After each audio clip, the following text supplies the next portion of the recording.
मी या सगळ्या प्रक्रियेमध्ये काही गोष्टी थोड्या सांगू इच्छितो. आमच्या दोघांचा विवाह झाला. दोघांची पक्षीय भूमिका तुम्ही सर्वांनी पाहिली. तुमच्या मीडिया प्रतिनिधींनी अतिशय प्रेम केलेलं आहे या सगळ्या संघर्षामध्ये. माझा संघर्ष 2 व्हीलर पासून इथपर्यंत तुम्ही पाहिला. हिचा संघर्ष बाकी महाराष्ट्रातल्या मीडियाने पाहिलाय. परंतु हे तो असं होत असताना आम्ही प्रत्येक जण प्रत्येक भूमिकेशी प्रामाणिक राहिलो. आणि सोशल मीडियाचा बळी जो असतो तो बळी आज माझी पत्नी ठरलेली आहे. ते कसं, तर त्याचे व्हिडिओज मी तुम्हाला देऊ शकतो. जे शब्द माझ्या पत्नीचे नाहीत ते शब्द तिच्या तोंडामध्ये घातले गेले. आदरणीय देवेंद्रजी फडणवीसांविषयी आरक्षण मागतोय, तुमची बायको नाही, असं जे स्टेटमेंट केलं त्याचा ते हिचं नव्हतंच, माझ्या पत्नी पूजा जाधवचं नव्हतं, ते दुसऱ्यांचं होतं, ते दाखवलं गेलं. नंतर पहलगामच्या प्रक्रियेमध्ये जी काय प्रक्रिया केली त्या प्रक्रियेमध्ये त्यांनी चुकीचं केलं हे सगळं ते सांगल. परंतु ह्या सगळ्या प्रक्रियेमध्ये मला एक सांगायचंय की एक कार्यकर्ता म्हणून काय करून देऊ शकतो आणि कार्यकर्त्यांनी ठरवलं तर काय होतं हे या 2026च्या निवडणुकीमधनं मी पुणे शहराला दाखवून दिलेलं आहे. प्रभाग क्रमांक 1 मध्ये तयारी केली. प्रभाग क्रमांक 1 मधल्या माझ्या माता भगिनी, माझे भाऊ या ठिकाणी आलेले आहेत. प्रभाग क्रमांक 1 मध्ये कुठल्याही पक्षाचा सर्वे बघितला तर त्या सर्वे मध्ये आम्ही प्लस होतो. तिथं काय समीकरणं झाली, निष्ठावंताला संधी दिली, आम्ही पक्षाचा निर्णयाचा स्वीकार केला. परंतु ज्या ज्या प्रभाग क्रमांक 1 मधल्या व्यक्तीनं, ज्या माय भगिनीनं, ज्या कार्यकर्त्यांना आमच्या पाठीशी उभे राहिले त्यांची कान धरून माफी मागतो. तुमची इच्छा, त्या प्रभागातलं वातावरण आम्ही बदललं होतं, आम्ही लढणार होतो, आम्ही निवडून येतो. प्रभाग क्रमांक 1च्या वासियांची पहिल्यांदा आम्ही माफी मागतो. त्यानंतर दुसरी माफी मागतो आम्ही. माझ्या शेजारी हा जो बसलेला माझा भाऊ सुभाष चव्हाण दिसतोय, या सुभाष चव्हाणांची आणि आणखीन एक माझ्या भगिनी आहेत आदिती बाबर, त्या भगिनीची, त्याचबरोबर जे इच्छुक होते त्या सगळ्यांची मी माफी मागतो. पक्ष शिखर नेतृत्वानं माझ्या पत्नीला संधी दिली. माझ्या पत्नीला ज्यावेळेस संधी दिली त्यावेळेस तो संघर्ष जो अतितटीच्या निवडणुकीच्या कालावधीमध्ये चालला होता. रात्री 2 वाजता उमेदवारी फायनल होती. या भावासाठी आमच्या दोघांची समक्षात मीटिंग झाली. त्यांनी मोठं मन दाखवलं. सकाळी अखेरच्या दिवशी 11:30 वाजता उमेदवारी मिळाली. या भावाने स्वतः फोन करून सांगितलं मी थांबतो, संधी तुम्हाला घ्या म्हणून. कारण की त्या पद्धतीचं वातावरण मी प्रभाग 1 मध्ये केलेल्याचा इम्पॅक्ट 2 मध्ये तयार झाला होता. म्हणून 2 मधले 4ही सीट आम्ही काढू शकतो. आणि ते जी सीट आहे, ती जी भूमिका आहे, एका राजकीय पक्षाच्या शहर प्रमुखाचा तो प्रभाग पडतो. त्या ठिकाणी 4हीचं वातावरण फिरलं होतं. त्या ठिकाणी सगळ्या गोष्टी घडल्या होत्या. तिथल्या विरोधकांची पायाखालची बाजू घसरल्यामुळं त्या ठिकाणच्या लोकांनी हे घडवलं. प्रथमतः याच बरोबरीनं आम्ही पॅनलमध्ये आल्यामुळे जो पॅनल स्ट्रॉंग झाला हे वातावरण झालं होतं. आम्ही बाहेर पडल्यामुळं आता तो पॅनल वीक होतोय का असं जे वातावरण झालंय, तर ते माझी पत्नी काय होणार आणि ती पुढे काय करणार हे तिच्या प्रक्रियेमध्ये समजून सांगाल. प्रभाग क्रमांक 1, प्रभाग क्रमांक 2 ज्यांनी आम्हाला सहकार्य केलं त्यांची मी माफी मागतो. त्याचबरोबर आदरणीय छत्रपती संभाजी महाराज, महाराष्ट्राला अपेक्षा असेल की आज धनंजय जाधव काय बोलणार, धनंजय जाधवला विरोध झाला, त्या सगळ्या प्रक्रियेत मी तेव्हाही सांगितलं होतं मी छत्रपती संभाजीराजेंसोबत आहे. एका घरांमध्ये 2 विचार असू शकतात, एका घरामध्ये 2 भूमिका असू शकतात. माझ्या पत्नीनं भारतीय जनता पार्टीची भूमिका स्वीकारली होती. मी छत्रपती संभाजी महाराजांसोबत होतो. मी आहे, राहील. मला जो विचार पटतो छत्रपती शिवाजी महाराजांचं हिंदुत्व, आणि जर त्या शिवाजी महाराजांच्या हिंदुत्वावरती भारतीय जनता पार्टी काम करत असेल तर मी स्वराज्यामध्ये सोबत आहे, स्वराज्यासोबत राहील. पण आपसूक कुठे ना कुठे तर ती पॉझिटिव्ह वेव्हच्या माध्यमातून आपण सहकार्याच्या भूमिकेत राहतो. देवेंद्रजींनी मराठा आरक्षणात काय केलंय, त्यांच्या सरकारने काय केलंय हा विषय बोलण्याचा इथं नाही. परंतु त्या सगळ्या भूमिका माझ्या पत्नीला माहिती आहेत. संभाजीराजेंनी मला या सगळ्या प्रक्रियेमध्ये जे काय मला त्रास दिला नाही किंवा मला जे काय सामावून घेतलं तिच्यासाठी मी पळत होतो, त्यावेळेस त्यांच्यावर जो काही प्रेशर होता तो त्यांनी सहन केला, मला समजून घेतलं. त्याबद्दल मी त्यांचे आभार मानतो. मी तुमच्याशी प्रामाणिक आहे महाराज साहेब, तुमच्याशी प्रामाणिक राहील. सविस्तर सगळी भूमिका पुढे सांगतील. परंतु संघ प्रक्रियेमध्ये देखील आमच्याविषयी चुकीचे मेसेज गेले.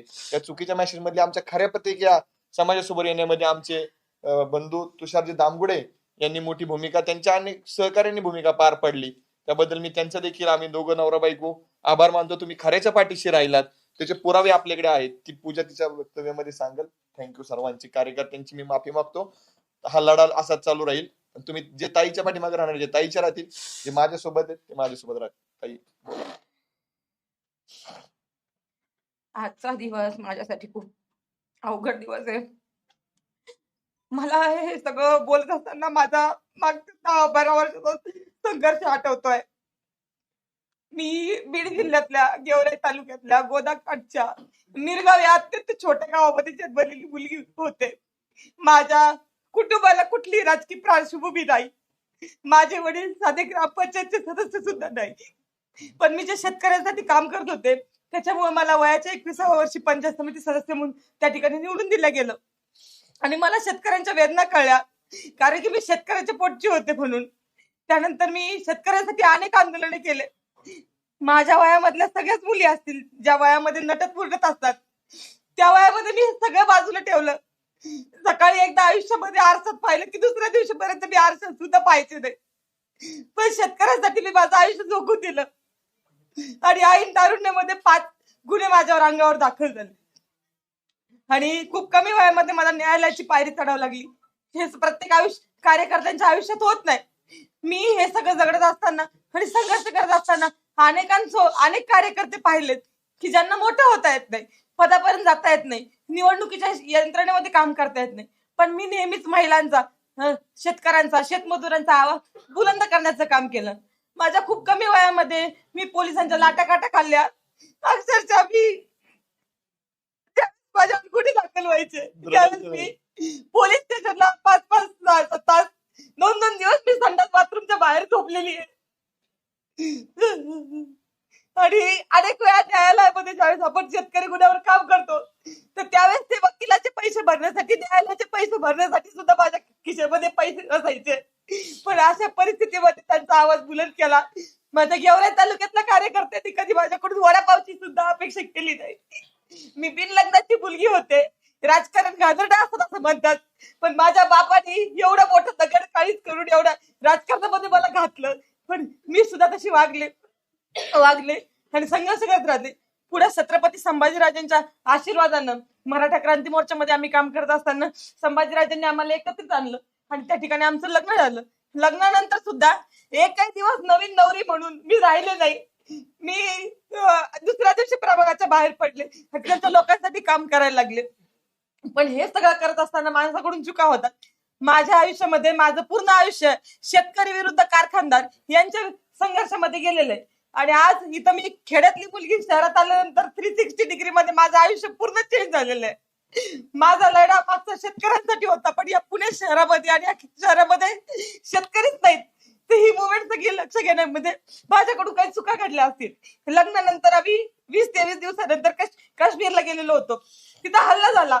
अनेक आमच्यासारखे कपल त्या ठिकाणी रूम मध्ये बसले असतील, पण आम्हाला ते वेदना झाल्या. आमच्या रक्तात रक्त चळवळ होती, संघर्ष होता. आम्ही घरातून बाहेर पडलो. महाराष्ट्रातल्या लोकांना प्रयत्न केले, त्यांना बाहेर काढलं, अनेकांना धीर दिला. आम्ही 8 दिवस थांबलो. लाल चौकामध्ये त्या ठिकाणी आंदोलन केलं. महाराष्ट्राचे मुख्यमंत्री आदरणीय देवेंद्रजी फडणवीस यांना व्हिडिओ कॉल केला. आणि ज्यावेळेस तो हल्ला झाला त्यावेळेस तो माझा व्हिडिओ व्हायरल झालेला तुम्ही बघतात. तो हल्ला झाल्यानंतर 1 तासामध्ये मी दिलेली ती प्रतिक्रिया होती. त्याच्यानंतर 2-4 तासामध्ये आम्ही जखमींना भेटलो. त्यांना मी विचारलं की काय परिस्थिती झाली. त्यावेळेस त्यांनी मला सांगितलं. त्यावेळेस देशभरामध्ये काहीच वातावरण नव्हतं या विषयाच्या संदर्भामध्ये. त्यावेळेस मी ती क्लिप दिलेली होती, कारण की मला असं म्हणायचं होतं की दहशतवाद्यांना आपल्या देशामध्ये कुठेतरी हिंदू मुस्लिम करायचंय आणि आपल्या देशाची एक अखंडता ही मोडून काढायची आहे. आणि म्हणून मी त्या ठिकाणी तसं म्हटले. परंतु नंतर 3 तासानंतर वातावरण बदललं, प्रतिक्रिया यायला लागल्या जखमींच्या. आणि त्यावेळेस कळालं की खरंच त्यांना धर्म विचारून मारलं आलेलं होतं. परंतु वरच्या लेवलला पक्षाच्या मोठ्या मोठ्या घडामोडी घडत असतात, त्याचा विक्टीम मी झाले.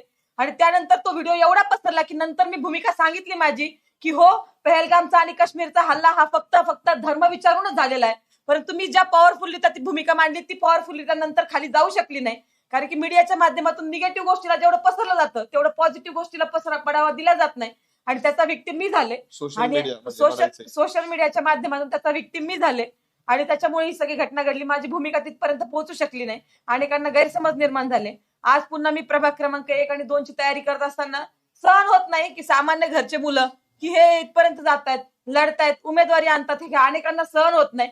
आणि त्याच्यामुळे प्रभाग क्रमांक 2 मधले जे काही पूर्वीचे उमेदवार असतील, आमचे विरोधक असतील, ज्यांना पिढ्यानं पिढ्या राजकारण करायचंय, त्यांना हे सहन होत नाही की 8 महिन्यामधून आलेली मुलगी इथं राहुलजींचं पण सांगायचं राहिलं.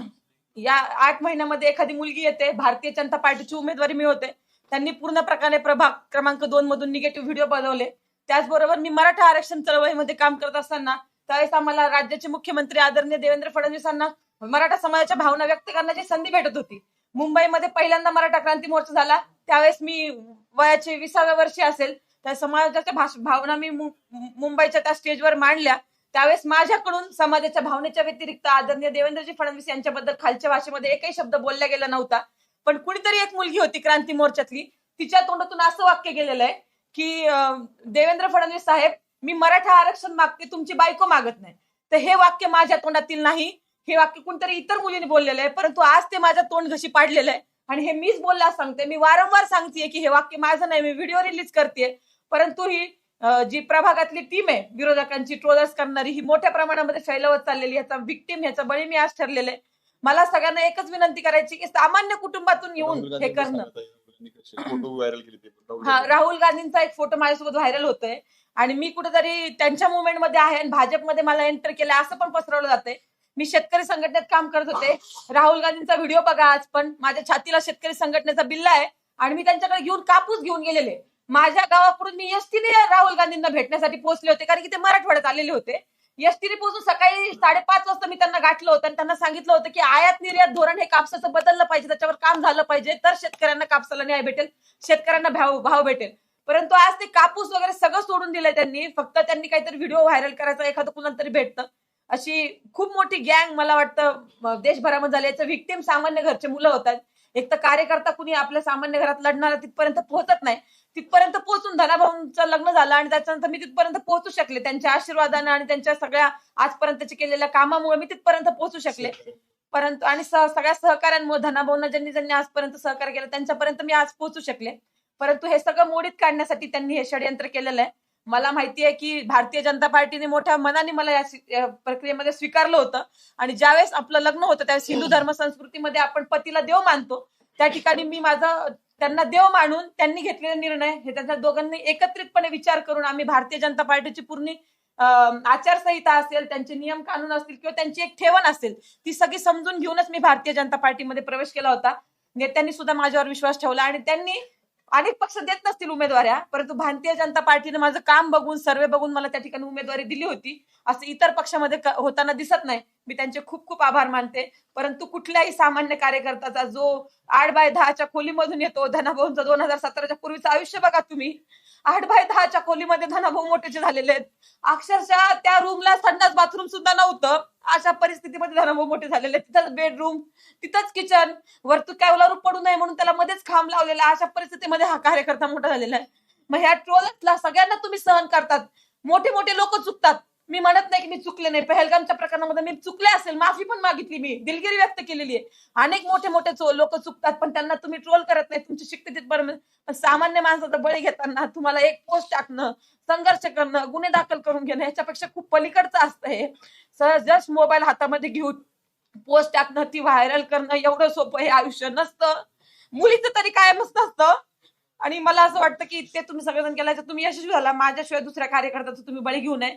पण जसा माझा बळी गेलाय, मला जाणीव आहे की प्रभाग क्रमांक 1 मध्ये मी तयारी करत होते, पण प्रभाग क्रमांक 2 मध्ये ज्यावेळेस मला उमेदवारी भेटली त्यावेळेस सुभाष भाऊ चव्हाण असतील, माझी छोटी बहीण म्हणेल मी तिला, ती पण मी जशी बिना लग्नाची असताना राजकारण करत होते, बिना लग्नाची बापाच्या आधाराने राजकारण करणारी आदिती बाबर, तिला ही उमेदवारी भेटणार होती, पण ती मला भेटली. ती माझी बहिणीसारखी आहे, मी तिच्या वेदना कळू शकते. ती सुद्धा एका लढणाऱ्या बापाची मुलगी आहे.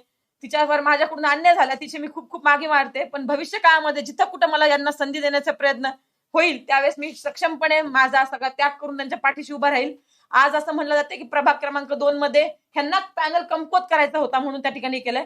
पण मला प्रत्येकाला सांगायचंय, मग राहुल दादा जाधव असतील, सुधीर वाघमोडे असतील आणि त्याचबरोबर आमच्या रेणुकाताई चलवादी असतील, ह्या सगळ्यांना प्रभाग क्रमांक 2 मधल्या नागरिकांनी उचलून धरलं पाहिजे, यांच्या पाठीशी उभं राहिलं पाहिजे आणि यांना 15 तारखेला कमळ या चिन्हावर मतदान केलं पाहिजे.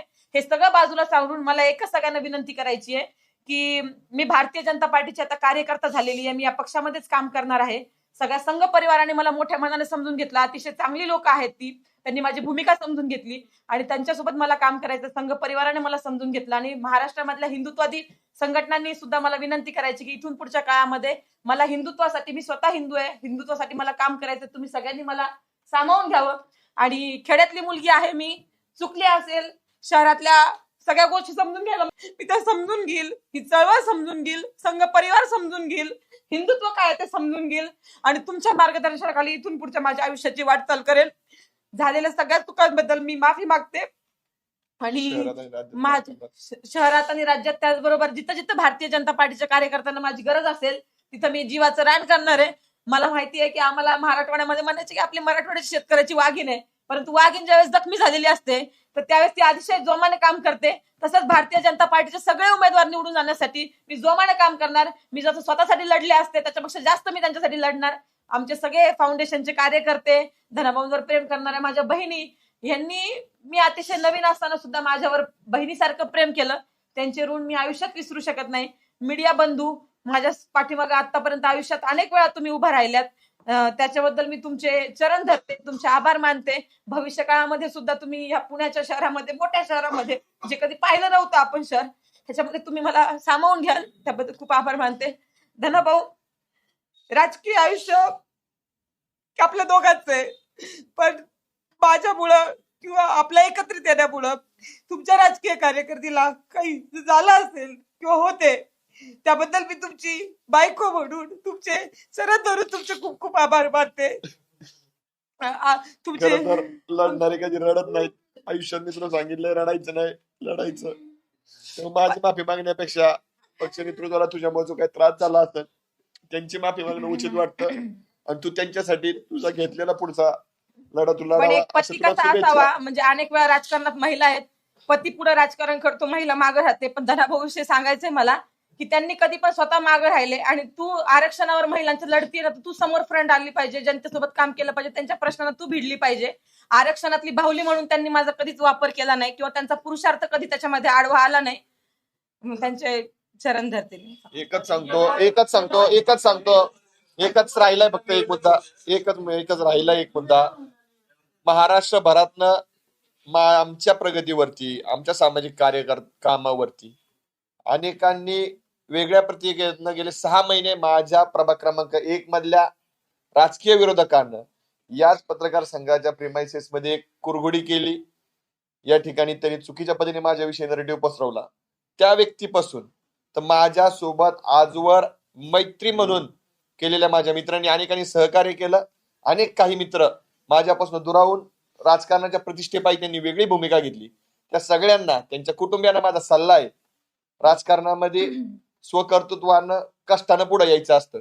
कोणाला तरी मिळालेलं हिरावून घेण्यासाठी, कोणाला तरी मिळतंय म्हणून त्यांना बदनाम करण्यासाठी, कोणाची सुपारी घेऊन किंवा गट्स नसताना राजकारणामध्ये पुढे येऊन कोणाला संपवण्याचा प्रयत्न करू नका. थोड्या वेळासाठी आज झोपताना तुम्ही आनंदी झोपाल, परंतु ईश्वर आणि नियतीचा नसेल तर तुम्हाला माफ करणार नाही. प्रभाग क्रमांक 1 असो, प्रभाग क्रमांक 2 असो, माझ्यासोबत राहिलेले सगळ्यांचे आभार. ज्यांनी 8 महिन्यामध्ये काय माझे प्रयत्न केले या पत्रकार संघातल्या सगळ्या लोकांना माहितीये. तुमच्यामध्ये माझ्याविषयी रोष निर्माण झाला असेल, तुमची परत माफी मागतो. परंतु माझ्या बाबतीत जे घडलं ते कोणाच्या बाबतीत घडवण्यामध्ये समर्थ देऊ नका. ज्या 1 मधल्या व्यक्तीनं हे केलं त्याला 1 मधल्या लोकांनी पाडावं आणि 2 मधल्या लोकांनी पण केलं त्यांनाही पाडावं आणि 8च्या 8 कमळ त्या 2 प्रभागांमध्ये उमलावेत ही अपेक्षा व्यक्त करतो. जे चुकलेत त्या 2 महिन्यात त्या मित्रांना देखील सल्ला आहे, ज्यांनी मदत केली त्यांनाही सल्ला आहे, मी तुमचाच आहे. मी तुम्हाला कधी दुजा भावाची वागणूक देणार नाही, पण परत काम करा आणि संधी मागा. कोणाच्या पाठीत खंजीर खुपसू नका. आम्ही लढणार नाही आहोत. आता पूर्णपणे मी प्रभाग क्रमांक 1 मध्ये 4 उमेदवारी अर्ज दाखल केले होते. त्याच्यामध्ये 1 अर्ज धनाभाऊंचा होता, 3 माझे होते. आम्ही प्रयत्न करत होतो, परंतु नंतर शेवटच्या टप्प्यामध्ये आम्ही प्रभाग क्रमांक 2 साठी अर्ज भरला. ते सगळे अर्ज आम्ही आता मागे घेतलेले आहे. पुणे महानगरपालिकेच्या निवडणुकीमध्ये आम्ही कुठेही उमेदवार नसणार आहोत आणि त्यामुळे आम्ही भारतीय जनता पार्टीचे जे उमेदवार पक्ष जशी जबाबदारी दिली तिथं निवडून आणण्यासाठी प्रयत्न करणार आहोत. विशेष जबाबदारी प्रभाग क्रमांक 1 आणि 2 ची आमच्यावर असणार आहे. ह्या देशातलं हिंदुत्व टिकवण्यासाठी नरेंद्रजी मोदींनी जे प्रयत्न केलेले आहेत आणि मराठा आरक्षणासाठी देवेंद्र फडणवीसांनी जे प्रयत्न केलेले आहेत त्या साहेबांचे आदेश मानून मी भविष्य काळामध्ये हिंदुत्वासाठी काम करणार आहे आणि भारतीय जनता पार्टीच्या कोर टीम मध्ये येऊन काम करणार आहे. जर भारतीय जनता पार्टीकडून कुठलाही दबाव वापरला गेला नाही, कारण खरं तर दबाव तर त्यांना असता किंवा पहिला त्यांनी उमेदवारीच मला दिली नसती. हा सर्वस्वी निर्णय माझा होता मी घेतलेल्या भूमिकेमुळे काही पक्षाच्या जागांवर अडचण निर्माण होते की काय असा प्रश्न निर्माण झाला होता. मला असं वाटतं की मी एकटी निवडून येण्यापेक्षा भारतीय जनता पार्टीचे अनेक लोक त्या ठिकाणी सभागृहामध्ये बसणं मला गरजेचं वाटलं आणि त्याच्यामुळे स्वतः जबाबदारी स्वीकारून मागच्या आयुष्याची जबाबदारी स्वतः मी स्वीकारली आहे आणि मी त्याग करण्याचं ठरवलेलं आहे आणि मी त्याग करेल. मी तरुण आहे आणि याच्यामध्ये काही दिवस काळ जातील पण माझी त्याच्यासाठी तयारी आहे.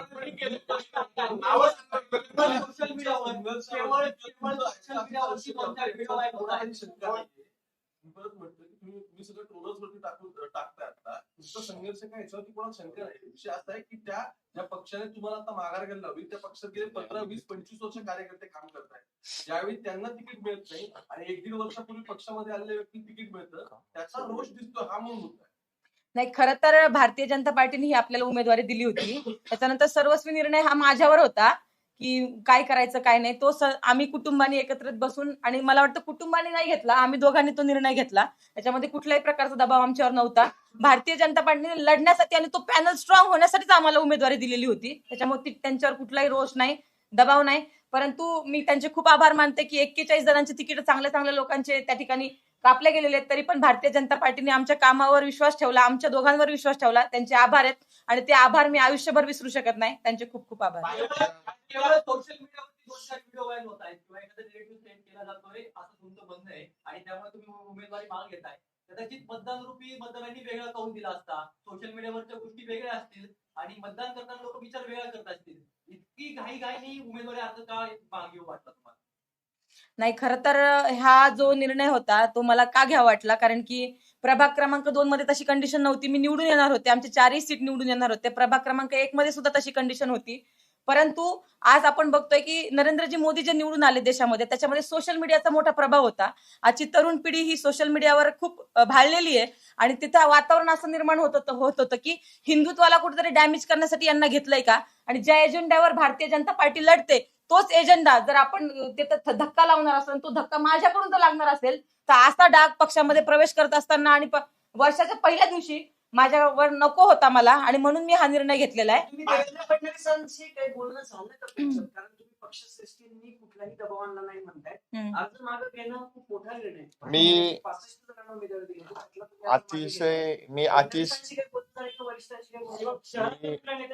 मी अतिशय मोठ्या मनानं सांगतो, जरी पक्षीय प्रक्रिया वेगळी असली तरी तुम्हाला सर्वांना सर्वश्रुत आहे. आमच्या विवाहाला देवेंद्रजी होते, आमच्या विवाहाला शरदचंद्रजी पवार होते, आमच्या विवाहाला विरोधी पक्षनेते दानवे साहेब होते आणि असंख्य मंत्री होते. हे सांगायचं कारण असं की माझे अनेक राजकीय नेते मंडळींसोबत चांगले संपर्क आहेत. हा निर्णय होत असताना ज्यावेळी ती मुवमेंट अतिशय मोठ्या प्रमाणात वाढली तेव्हा पक्ष नेतृत्वाला जर त्रास होत असेल, पक्ष डॅमेज होत असेल तर या पुण्यनगरीचं चांगलं काम करणारं नेतृत्व म्हणजे आदरणीय मुरलीधर मोहोळ असतील, आमच्या वडगाव श्री विधानसभा मतदारसंघाचे जगदीशजी मोळीक असतील, त्याचबरोबर मंगेशदादा गोळे आमच्या त्या भागात काम करतात ते आहेत, शहर नेतृत्व अध्यक्ष सगळी मंडळी आहेत आणि देवेंद्रजी आहेत. या सगळ्या लोकांना स्वयंप्रेरणेनं आम्ही सांगितलं की आज रोजी तशा पद्धतीचा मेसेज माझ्याकडे आहे. ताईचं म्हणणं आहे पार्टी फर्स्ट, आम्ही थांबतो. माझा मोबाईल आता माझ्याकडे नाही. पार्टी फर्स्ट ती म्हणतीये. देवेंद्रजी तुमच्या चेहऱ्याला आमच्यामुळे जर डाग लागत असेल टॅग करणाऱ्या व्यक्तींना ते देवेंद्रजी आणि मुरलीधर मोहोळ या 2 लोकांनी निर्णय घेतला का म्हणून त्यांना टार्गेट केलं. परंतु आमचा निर्णय जसं मला त्या दादांनी विचारलं की अनेकांच्या उमेदवारी कापल्या तुम्हाला काय मिळाली, सर्वेमध्ये आमचं नाव होतं. सर्वेनुसार आम्ही भारतीय जनता पार्टीचे विचार स्वीकारले होते. आम्ही त्या भागामध्ये केलेलं हिंदुत्वाचं काम, अनेक यज्ञ महायज्ञांपासून तर लोकविकासाची कामं, 5 कोटींचा विकास निधी, पुण्यातला एकमेव उमेदवार असेल किंवा महाराष्ट्रातला एकमेव उमेदवार असेल निवडणुकीच्या आधी 5 कोटींची विकास कामं या प्रभाग क्रमांक 1 ला मिळालेली आहेत. मित्रांनो, हे 5 कोटीची विकास कामं आणत असताना मला याच शासनाचं सहकार्य झालं होतं. त्यामुळे मी प्रभागामध्ये निवडून येण्याच्या क्रायटेरियामध्ये का आलो, ताई निवडून येण्याच्या क्रायटेरियामध्ये का आली, विकास कामं केली म्हणून आणि ते शासनाचं बजेट होतं. एवढी मदत जर शासन आम्हाला निवडून येण्याच्या क्रायटेरियामध्ये येण्यासाठी करतंय तर आम्ही स्वयंस्फूर्तीने त्यांना संपर्क केला. आम्ही त्यांना सांगितलं. आजही त्यांनी तुझ्या चुकीच्या व्हिडिओ व्हायरल करतात, ते चुकीचं घडतंय हे मला माहितीये, तुम्ही निर्णय घ्याल तो आम्हाला मान्य असेल असं पक्ष नेतृत्वाने सांगितलं. पण स्वतः मी एक पत्नी कशी असावी, दुसऱ्यांवर अन्याय होऊ नये म्हणून माघार काय घ्यावी ते या वाघिणीने दाखवले. मी माझ्या वतीनं माझ्या मित्रांच्या वतीने तिचा आभार व्यक्त करतो आणि आम्हाला कोणी दबाव टाकला पूजा तुम्ही तुम्ही एकटे नाही, परस्पर विरोधी भूमिकेतनं दुसऱ्या पक्षात गेले. मी यापूर्वी अनेक लोकांनी वेगळी राजकीय भूमिका असताना भाजपमध्ये आल्यानंतर त्यांचं पुनर्वसन व्यवस्थित झाले. तुम्हाला दोघांनाच का टार्गेट केलेलं आहे, याच्यामध्ये कोण आहे, तुम्ही नावं घेऊन सांगा. किंवा भाजपच्या अंतर्गत अनेक राजकारणाचा बरेच परिणाम झाले, त्यांना का नाही टार्गेट केलं? मी स्पष्ट सांगतो, मी आता काल मी तक्रार केलेली, उत्तर देतो तुमचं. मी काल तक्रार केलेली आहे, मला प्रश्न कळाला. मी काल तक्रार केलेली आहे. पूर्णपणे प्रभाग क्रमांक 2 मध्ये fake narrative, fake media agency लावलेल्या आहेत. त्या एजन्सी कोणाच्या आहेत याचे पुरावे माझ्याकडे आहेत. शिवसेना 02 म्हणजे काय, तर शिवसेना प्रभाग क्रमांक 2, आणि त्या ठिकाणी कार्यकर्ता शिवसेनेचा तो टाकणारा नाहीच आहे. राष्ट्रवादी काँग्रेस पक्षाच्या कार्यकर्त्यांना पेड एजन्सी देऊन फेक अकाउंट खोललं आणि त्याच्यावरनं सुरुवात झाली. त्याच्या पुराव्यानिशी आम्ही तक्रार केलेली आहे. म्हणजेच कोण, तर पुणे शहरातली राष्ट्रवादी काँग्रेस पार्टी, राष्ट्रवादी काँग्रेस पार्टीचे त्या भागातले सगळे नेतृत्व, सगळे उमेदवार, या सगळ्या मंडळींना त्या ठिकाणावरनं ते पेरायला सुरुवात केली. आणि नावं ही तुम्हाला सर्वांना माहिती आहेत. त्या भागातला माजी नगरसेवक असतील, त्या आदरणीय असतील माजी नगरसेवक, आताचे सगळे उमेदवार यांनी मिळून ते षडयंत्र केलं. संघाच्या प्रतिनिधींपर्यंत आम्ही ते पोहोचवलेलं आहे. त्यामुळं आम्ही बळी फक्त ठरलोय खोट्या ट्रोलरचा. परंतु कोणते ट्रोलर्स, तर प्रभाग क्रमांक 2 चे. आणि त्यानंतर जसं पूजानी सांगितलं की तिची भूमिका पहिली गेली, दुसरी गेली नाही. आज अनेक मोठ्या मोठ्या मीडिया प्लॅटफॉर्मवरती आमच्याविषयी पहिल्या टप्प्यात निगेटिव्ह आलं, पण जेव्हा आमचे खुलाशाचे व्हिडिओ त्यांच्याकडे गेले, त्या सर्व मीडिया पेजेसचे मी आभार मानतो. तरी नंतर आमची सकारात्मक भूमिका घेतली. पण आमच्याविषयी सकारात्मक वातावरण झाल्यानंतर सुद्धा आम्ही थांबायचा निर्णय घेतला. तो म्हणजे एका चेहऱ्यामुळं, एका नगरसेवक पदासाठी भारतीय जनता पार्टी सारख्या पक्षाला जर आमच्यामुळे वेदना होणार असतील, देवेंद्रजींना वेदना होणार असतील, मुरलीधर मोहोळांना वेदना होणार असतील, या सगळ्या गोष्टी झाल्यानंतर आज देखील ते आमच्या सोबत राहिले होते. आम्ही स्वयंस्फूर्तीने निर्णय घेतलाय आणि तसा SMS माझ्या मोबाईलमध्ये आहे, मी तुम्हाला ते दाखवू शकतो. पण त्या खासगी गोष्टी आहेत आमच्या, त्यामुळे तुम्ही तेवढ्या गोष्टी ओपन करा असं विनंती करू नये. त्यामुळं तुम्हाला आणखीन काय विचारायचं विचारा. फक्त तो अजित पवार राष्ट्रवादी. आम्ही खरं तर तुमच्या भावनेचा आदर करतो, पण तुम्ही असं म्हणताय की प्रस्थापित जे नेते आहेत त्यांचा आम्ही बळी ठरलो. दुसरी गोष्ट म्हणजे आताच तुम्ही 8 महिन्यापूर्वी भाजपामध्ये प्रवेश करता पूजाताईंनी. निवडणूक होण्याच्या पूर्वीच तुम्ही खरं तर 5,000 किलो मटण वाटलेलं होतं. त्या मटणाच्या जिथे पोस्टर लिहिलं, त्या पोस्टरवर एकीकडे मुरलीधर मोहोळचा फोटो होता, त्यामुळे दुसरीकडे तुमचा फोटो होता. म्हणजे तुमच्या घरामध्ये 2 मतप्रवाह आहेत.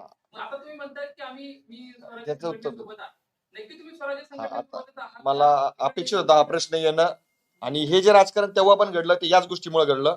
तुम्हाला सर्वांना माहिती असेल, आमच्या भागातले त्याचबरोबर पुणे शहराचे राष्ट्रवादी काँग्रेसचे शहर प्रमुख सुनील टिंगरे यांचा आखाड मेळावा हा अनेक वर्षांपासून पुणे शहरामध्ये चर्चेत असतो. लाखो रुपयांचा खर्च त्या आखाड मेळाव्याला होतो. आणि आखाड मेळाव्याला खर्च होत असताना माझी तेवढी कॅपॅसिटी नाही, पण स्पर्धा माझी त्या प्रभागामध्ये आहे. लाखो रुपये ते खर्च करू शकतात. त्या ठिकाणी चेहरे पाहून इन्व्हिटेशन दिलं जातं. त्यावेळेस मुंबईत मी असं म्हणू शकत नाही, पण अनेक चॅनलनी माझी व्हिडिओ केली होती, त्यात मी स्पष्ट मांडलं होतं, एका ठिकाणी लाखो करोड रुपये खर्च करून जर मेळावे होऊ शकतात, मटणावळी धाडल्या जाऊ शकतात, तर माझ्यासारखा छोटा कार्यकर्ता काय करू शकतो. झोपडपट्टीतल्या ज्यांना मटण मिळत नाही, चिकन मिळत नाही, त्यांना मी वाटलं. हो, त्या दिवशी माझी एक चूक झाली. पालखी मार्ग परतीचा ती पालखी सोहळा येणार होता, ती चूक झाली. त्याच्याविषयी मी दिलगिरी टाकली. परंतु मी चिकन का वाटलं, थांबवलं आम्ही. चिकन का वाटलं त्याचं कारण म्हणजे त्या प्रभागामध्ये जी संस्कृती मटण वाटपाची, त्याचबरोबर त्या आखाड्याची जी राबवलेली आहे, त्या लोकांच्या सोबत माझी राजकारणातली स्पर्धा होती, म्हणजे पूजेची स्पर्धा होती. त्यामुळे तो उपक्रम घ्यावा लागला. त्याबद्दल देखील मी नंतर पोस्ट टाकून दिलगिरी व्यक्त केली. हे सगळं मूळ कारण जे जातंय, मला चिकन का वाटावं लागलं, तर हे मटणावळी घालतात म्हणून मला चिकन वाटावं लागलं. आणि त्यावेळेस देखील मला वेगळ्या पद्धतीने ट्रोल केला गेला. परंतु अनेक मीडिया बांधवांनी माझ्या बाबतीमध्ये तिथं येऊन ज्यावेळेस सर्वेक्षण केलं, त्यावेळेस माझी भूमिका खरी वाटली, म्हणून लोकांनी मला ट्रोल केलं. पण ज्यांना खरं माहिती त्यांनी ट्रोल केलं नाही. हा सगळा बळी प्रभाग क्रमांक 2, प्रभाग क्रमांक 1 त्या ठिकाणच्या मंडळींकडनं गेलेला आहे. एक मधली मंडळी म्हणजे कोण, तर त्या ठिकाणचा राष्ट्रवादीचे आत्ताचे नगरसेवक जे माझ्या विरोधात याच पत्रकार संघामध्ये एका व्यक्तीला येऊन याच पत्रकार संघाचं भाडं म्हणजे जे बिल असतं ते भरलेलं त्या व्यक्तीने, त्या खिशातल्या पैशाने त्या एका व्यक्तीने याचं बिल भरलं. तो व्यक्ती, त्याचबरोबर 2 नंबर प्रभागातले सगळी मंडळी ही सगळी आहेत. या पत्रकार बांधवांना देखील ते माहिती आहे की माझ्या विरोधामध्ये या कुरघोड्या केल्या. त्यामुळे हे सगळं घुमून फिरून तिथं येतं. आणि याचं एकच प्रायश्चित्त माझ्या माध्यमातून मी फेडू शकतो. 2 नंबरच्या नागरिकांना मी सांगतो की त्या ठिकाणी वारंवार 30 लोक नगरसेवक होणार, त्याच लोकांचे भाऊबंद नगरसेवकामध्ये येणार. आज तुम्ही आमच्यावरचा अन्याय सांगताय. तुम्ही त्या ठिकाणी पहा ना, त्या 2 नंबर प्रभागामध्ये राष्ट्रवादी काँग्रेस पार्टीकडे इतर उमेदवार नव्हते का? का त्यांनी त्यांच्या भावांना, चुलत भावांना उमेदवारी दिल्या? याचं उत्तर तुम्ही असं आहे, तुम्ही दोघं एकमेव नेते नाहीत की जे विरोधी विचारसरणीतनं भाजपमध्ये आहात. तुम्हालाच का आणि तुम्ही सांगता आता राष्ट्रवादीने सगळं केलं, पण भाजपने तुम्हाला एवढ्या गोष्टीत का नाही सहकार्य केलं की सर आमच्या मुळामध्ये सांभाळून घेणं अपेक्षित होतं ना. आमचा काय इथल्या भाजपने वादावादात तुमचं काय राजकीय नाही कार्यक्रम नाही भाजपने सांभाळून घेण्याचा प्रयत्न केला सर, पण तू जे घराणे राजकारणामध्ये पिढ्याने पिढ्या आहेत त्यांच्यावर कसल्याही प्रकारचे आरोप झाल्यानंतर त्यांचं वैयक्तिक त्यांना मन नसतं, त्यातून ते तरुण नेतात. आम्हाला हे शिकणं घरातून कुटुंबातून नसल्यामुळे आम्ही ते शिकू शकत नाही. शेवटी आम्ही राजकारण करताना एकीकडे मन राखतो आणि त्या मनातून राजकारण करतो. आम्ही फर्स्ट प्रायोरिटी आमच्या भावनेला असते आणि नंतर राजकारणाला असते, आणि ह्या दोघी एकत्रित करून राजकारण होऊ शकत नाही हे प्रस्थापितांना कळतं, ते आमच्यासारख्या सर्वसामान्यांना कळत नाही.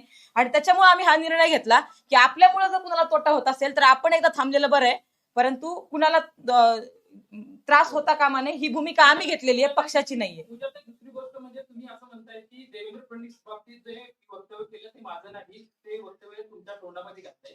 जी बोलणारी मुलगी होती मग ती कोण होती? माझ्याकडे आहे ती, माझ्याकडे आहे, माझा मोबाईल जर असेल तर मला आज ज्यावेळेस माझ्याविषयी असं झालं ना तर त्यावेळेस मला एका जणांनी व्हॉट्सअपला टाकलंय की ताई खरं आहे तुमचं, ती मुलगी तुम्ही नाही आहात, तर ती परळी तालुक्यातली, बीड जिल्ह्यातल्या परळी तालुक्यातली समथिंग साळुंके नावाची काहीतरी मुलगी आहे. माझा मोबाईल असेल तर तुम्ही बोलत साळुंके नावाची काहीतरी ती मुलगी आहे आणि त्या मुलीने ते सगळं केलेलं आहे. परंतु नंतर काय झालं, मराठा आरक्षणामध्ये मुली नंतर संसारात लागल्या, कारण की आम्ही सगळे त्यावेळेस अनमॅरिड होतो. नंतर मुली संसारामध्ये लागल्या, परंतु माझी मुवमेंट चळवळीची मी चालू ठेवली, त्याच्यामुळे त्या कालांतरानं महिला मागे पडल्या, परंतु माझा चेहरा नेहमी नेहमी समोर येत राहिला आणि त्याच्यामुळे ती मुलगी मीच आहे की काय असं भासवलं गेलं, ते माझ्या तोंडी घातलं गेलं, असा तो विषय. पण मी असं बोललेली नाही. तुमच्या भूमिकेबद्दल आक्षेपच नाही, तुम्ही संघर्षशील आहात, शेतकरी संघटनेत आलात, ती तुमची भूमिका योग्यच होती. आजही तुम्ही त्याच्यावर ठाम असणं अपेक्षित आहे. तुम्ही पक्ष बदलला, भूमिका बदलली, सगळं ठीक आहे. मग भाजपने ह्या सगळ्या गोष्टी तुम्ही म्हणता खोटं आहे ते व्हिडिओ, मग भाजपने ह्या गोष्टी काय सांभाळून घेतल्या किंवा तुम्हाला समजून बाबा माहिती आहे सगळं, मग तुमचा बळी का दिला जातोय सगळ्या राजकारणात? आम्ही ती संधी दिली नाही त्यांना, आम्ही निर्णय घेतला, आमच्या कार्यकर्त्यांना संधी दिली नाही, आम्ही आमच्या नेतृत्वाला संधी दिली नाही, आम्ही निर्णय घेऊन टाकला की आम्ही आता या ठिकाणी थांबतोय. तर त्यामुळं तिथपर्यंत काही आहे झाला म्हणून नाही नाही एक हे सगळं अंतर्गत राजकारण घडून मी स्पष्ट सांगतो, या राजकारण लास्ट लावायचं होतं. आम्ही एक असे उमेदवार असू, मला असं वाटतं की या पुणे शहरामध्ये सर्वांनी या उमेदवाराला उमेदवारी द्या, एक मध्ये कापली तरी 2 मध्ये द्या.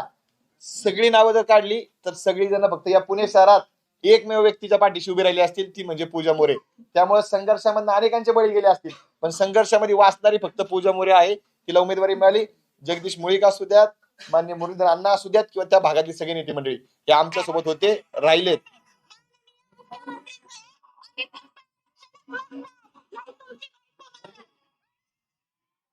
हा व्हिडिओ मी दाखवते. मान्य करतो ना आम्ही, त्या अगोदरच्या टप्प्यात गेली त्याच लोकांनी आता आमचं समर्थन टाकले. हे बघा, हे ऐका,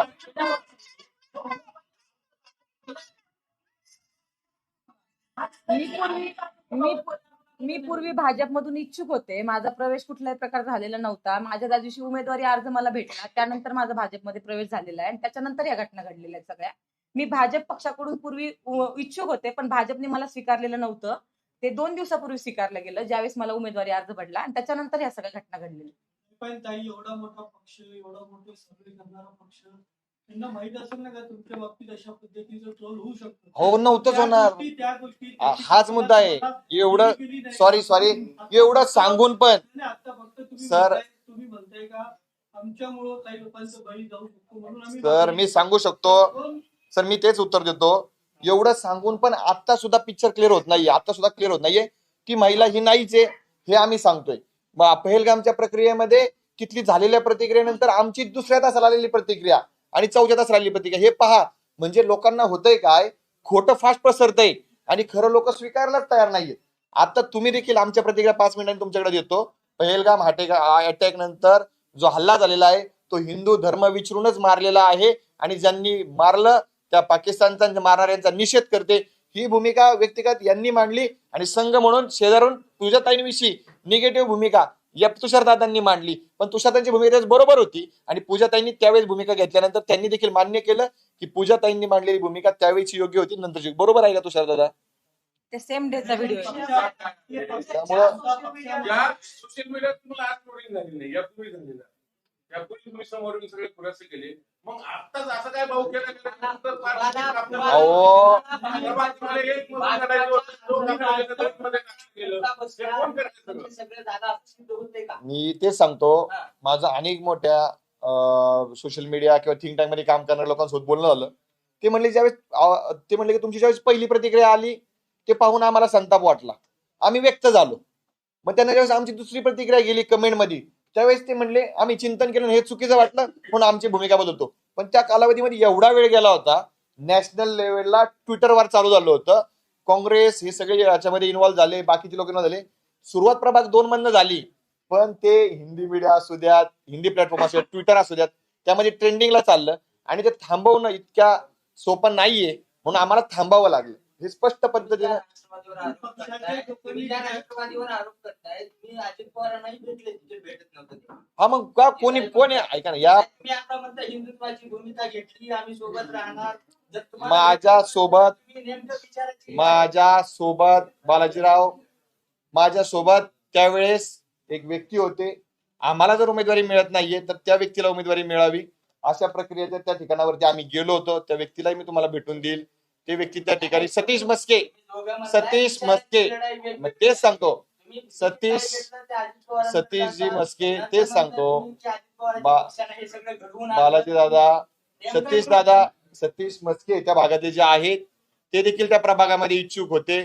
आम्हाला ज्या व्यक्तीनं आमच्या तिकीट कापलं राष्ट्रवादी काँग्रेसच्या, त्या व्यक्तीला उमेदवारी मिळू नये आणि सतीश मस्के हे त्या भागातला प्रामाणिक कार्यकर्ता आहे राष्ट्रवादी काँग्रेसचा, त्यांना संधी मिळावी, अशा पद्धतीची भूमिका मी घेऊन गेलो होतो. ते मी नाकारता ते का गेलो होतो तर मला जास्त बोलायला लावू नका. याच पत्रकार संघातनं काही पत्रकारांनी माझा खुलासा न घेता माझ्या विरोधामध्ये बातम्या लावल्या होत्या आणि त्याचा आतापर्यंत प्रायचित्त आलेलं आहे. सतीश मस्केंसोबत तुम्ही बोलू शकता. खुलासा द्यायचा, लगेच द्यायचा. तुम्ही म्हणता 15 दिवसांनी घ्या. स्पष्ट द्या.